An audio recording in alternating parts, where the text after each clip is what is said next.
Nós temos 40 anos, nós também cumprir aqui de nos status apartes, e mais botar o waco. Caminho da ecos no abai bom e agora que está tempo para nós pôr trece back riba e banda direita. E pensei nós temos que começar a traha riba financeiro sostenibel.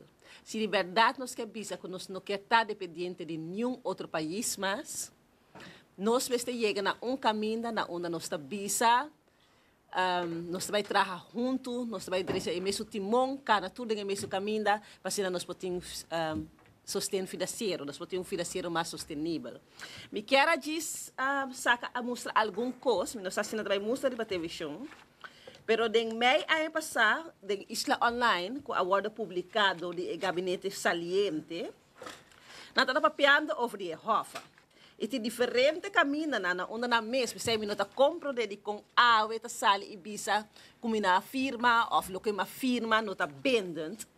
Pero nang mestre ba diferente ocasión, ex-minister presidente saliente, bopa ele online, eta isla de Jaluna 27 de maio 2024, bota wako ex-primeiro-minister saliente tabisa, ko rijkswet Aruba lo haya redução de interesse riba e debe de COVID e riba e debe anterior. We bota escuchar nata debatir com um saquito de placa chiquito, quizás para não, mas na zorg para não ele assina bom.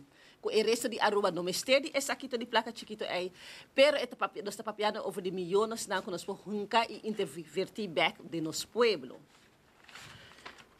Se bobai mais dilante, bota waku, e mesmo ex-ministro tabisa, governo de Aruba aloga e melhor acordo para Aruba de circunstância não atual. A mim, também é acordo aqui como veículo para recobrar nossa autonomia financeira back. Pero segundo o mesmo ex-ministro aqui, que agora que é um parlamentário, fraccion AVP Futuro, está bezig, está vendendo a autonomia de Aruba. Pero de sua palavra, nós recobrar nossa autonomia financeira back.